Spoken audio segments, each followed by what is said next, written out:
Good afternoon, students. Today we are going to start the new lesson, that is the poem Autumn. So, all of you turn to page number 18. I hope you all know what is mean by autumn. It is one of the seasons that we have, and it generally falls on the month of October and November. And the poet here is John Clare. The poet of this poem is John Clare. Before start the poem, I'm going to tell you something about the poet. He was an English poet of 19th century. So John Clare was an English poet of 19th century, and he was born in England. You know, he was born in the peasant family. So he was also called peasant poet. And he was the son of illiterate parents. You know, his parents were illiterate. However, he received some formal schooling. And John Clare was famous for celebratory representations of English countryside and laments of its disruption. र John clear चाहिँ एउटा English poet हो 19th सेन्चुरीको, र ऊ चाहिँ पिजेन्ट फ्यामिलीमा belong गरेको कारणले गर्दाखेरि चाहिँ he was also called peasant poet. र उसले चाहिँ विशेष गरी आफ्नो कवितामा, आफ्नो लेखहरूमा चाहिँ के दर्शाएको छ भन्दाखेरि चाहिँ इङ्ग्लिस कन्ट्री ब्युटिफुल सिनेरीको बारेमा लेखेको छ उसले।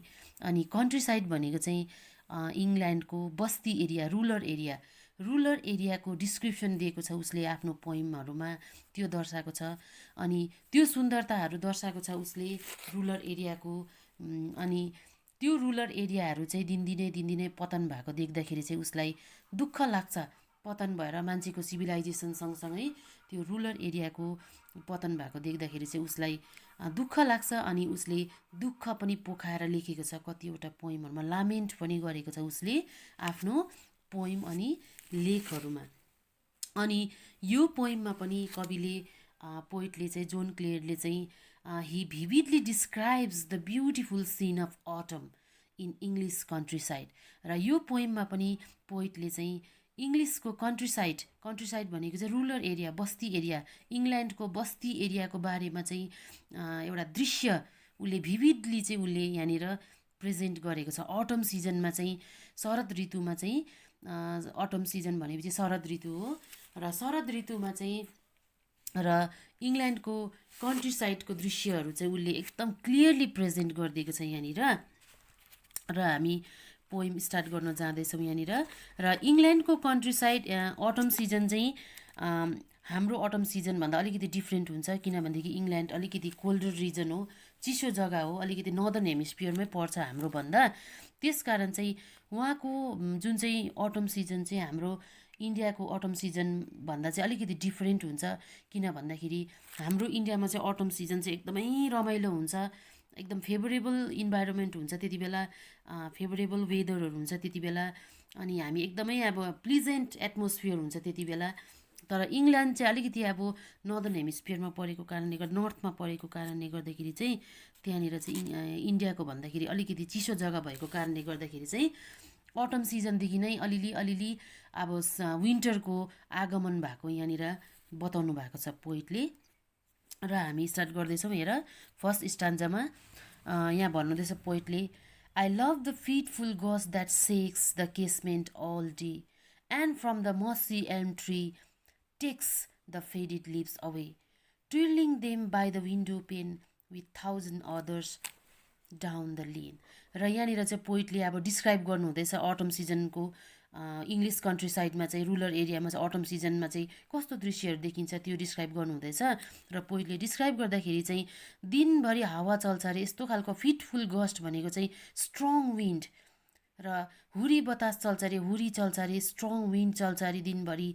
अनि त्यसले चाहिँ के गर्छ अरे भन्दाखेरि चाहिँ सेक्स गर्छ अरे, हल्लाउँछ अरे। केसलाई के हल्लाउँछ भन्दाखेरि चाहिँ द केसमेन्ट भनेको चाहिँ ठुल्ठुलो खालको खिड्की, डुवर लाइक विन्डोज भन्छ, ठुल्ठुलो खालको खिड्की, दैलो जस्तो खालको खिड्की कटेजहरूको, त्यो खिड्कीलाई चाहिँ दिनभरि हल्लाउँछ अरे।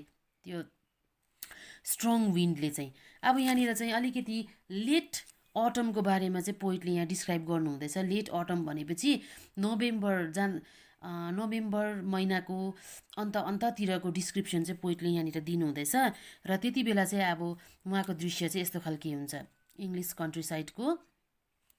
र यहाँ भन्नुहुँदैछ दिनभरि हुरी चल्छ अरे, एकदमै अब स्ट्रङ विन्ड चल्छ अरे, त्यहाँनिर हावा चल्छ अरे, जुन हावाले चाहिँ खिड्कीहरूलाई दिनभरि हल्लाउँछ अरे। And from the mossy elm tree, mossy भनेको झ्याम्म परेको, एम ट्री भनेको चाहिँ a type of tree that we found in England, इङ्ल्यान्डमा पाउने एक प्रकारको ट्री।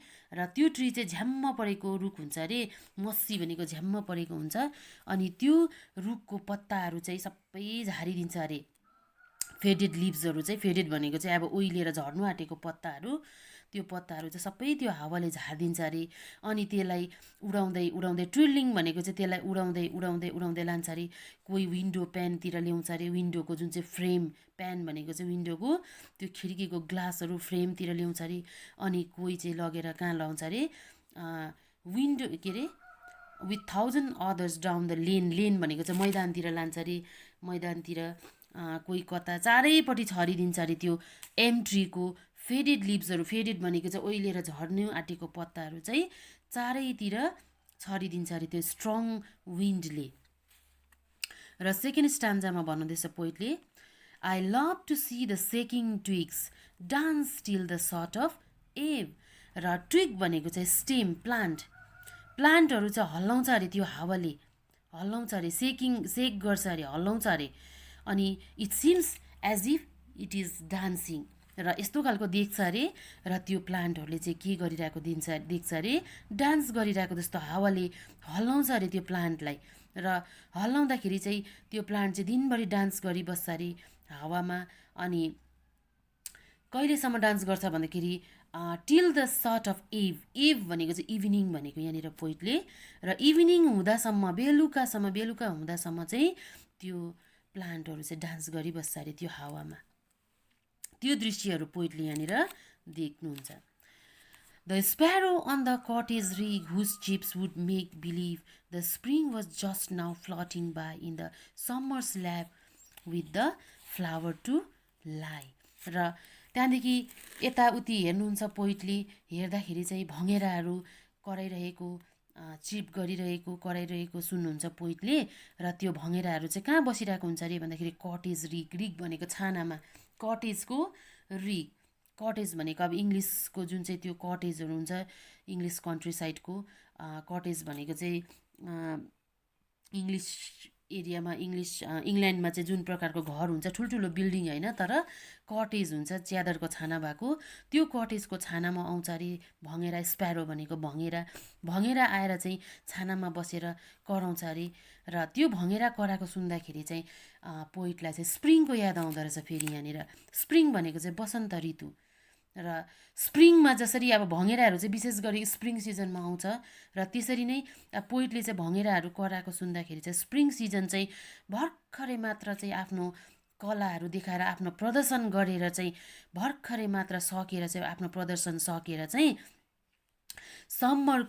समर भनेको चाहिँ ग्रीष्म ऋतुको काखमा चाहिँ सुत्नु अथवा लाई गर्नु, रेस्ट गर्नु चाहिँ गएको जस्तो लाग्छ अरे पोइटलाई। भन्नुको माने चाहिँ स्प्रिङको पछाडि, बसन्तको पछाडि चाहिँ ग्रीष्म ऋतु आउँछ। र बसन्तले चाहिँ आफ्नो प्रदर्शन देखाएर चाहिँ फुलहरू सबै आफ्नो प्रदर्शन देखाएर फुलसँगै ऊ चाहिँ ग्रीष्म ऋतुको काखमा चाहिँ रेस्ट गर्नु गएको जस्तो पोइटलाई लाग्छ। किन भन्दाखेरि स्प्रिङ सिजनमा चाहिँ हामीले भँगेराहरू देख्छौँ नि, चारैतिर चराचुरुङ्गीहरू देख्छौँ। र पोइटलाई चाहिँ त्यो भँगेरा कटेजको छानामा बसेको देख्दाखेरि चाहिँ स्प्रिङ सिजनको याद आउँछ। स्प्रिङ सिजन चाहिँ भर्खरै मात्र सकेर चाहिँ गएको जस्तो लाग्छ पोइटलाई चाहिँ, समर सिजन सुरु भएको जस्तो लाग्छ। अनि अर्को के भन्नुहुँदैछ, अर्को दृश्य के देख्नुहुन्छ पोइटले भन्दाखेरि, I love to see the cottage smoke curl upward through the naked tree. र कटेज भनेको घर, जुन चाहिँ इङ्ग्लिस कन्ट्री साइडमा जुन प्रकारको घरहरू हुन्छ च्यादरको छाना भएको, त्यो घरहरूलाई चाहिँ कटेज भन्छौँ हामी। त्यो कटेजबाट चाहिँ स्मोक निस्किन्छ अरे, धुवा निस्किन्छ अरे चिम्नीबाट, कटेजको जुन चाहिँ चिम्नीबाट चाहिँ भित्र अब खानाहरू पकाउँदा के गर्दा जुन धुवाँहरू निस्किन्छ चिम्नीबाट, त्यो चिम्नीबाट निस्केको धुवाँ चाहिँ कर्ल हुँदै जान्छ अरे। कर्ल भनेको चाहिँ घुम्दै एकदमै त्यो धुवाँहरू चाहिँ हावाले यताउति हुँदै घुम्दै घुम्दै चाहिँ माथि जान्छ अरे। कहाँ जान्छ अरे भन्दाखेरि नेकेड ट्री भएको ठाउँमा जान्छ अरे। रुखहरू चाहिँ त्यति बेला पत्ताहरू झरिसकेर चाहिँ अब बेर भएको हुन्छ, बेर ट्री भएको हुन्छ, नाङ्गो भइसकेको हुन्छ पत्ताहरू झरेर, र त्यो ट्रीमा चाहिँ रुमलिँदै रुमलिँदै त्यो धुवाँहरू जान्छ भनेर चाहिँ पोइटले यहाँनिर डिस्क्रिप्सन दिनुहुँदैछ। अब विशेष गरिकन यहाँनिर अटम सिजनमा चाहिँ अब पत्ताहरू हाम्रो देशमा जुन चाहिँ भारतमा चाहिँ अटम सिजनमै झर्दैन पत्ताहरू, हाम्रो त विन्टरमा मात्रै झर्छ। तर त्यहाँ चाहिँ अटम सिजनदेखि नै अलिअलि विन्टरको आगमन भएको जस्तो रुखहरूको जुन चाहिँ पत्ताहरू झरेको, रुखहरू नाङ्गो भएको त्यो दृश्यहरू वहाँनिर हामी देख्छौँ। किनभनेदेखि मैले पहिल्यै तिमीहरूलाई भनिहालेँ कि इङ्ल्यान्ड चाहिँ अलिकति अब नर्थमा भएको कारणले गर्दाखेरि चाहिँ त्यहाँ चाहिँ हाम्रो देशभन्दा चाहिँ अलिकति चिसो हुन्छ। र अटम नै अब त्यहाँनिर एकदमै चिसो सुरु भइहाल्छ अटम सिजनमै, र विन्टरको आगमन चाहिँ छिट्टो भइहाल्छ त्यहाँनिर। र त्यो दृश्यहरू चाहिँ पोइटले यहाँनिर भन्नुहुँदैछ। र यो दुईवटा स्टान्जा चाहिँ हामी गऱ्यौँ, र रहेको दुईवटा स्टान्जा चाहिँ हामी नेक्स्ट क्लासमा गर्छौँ।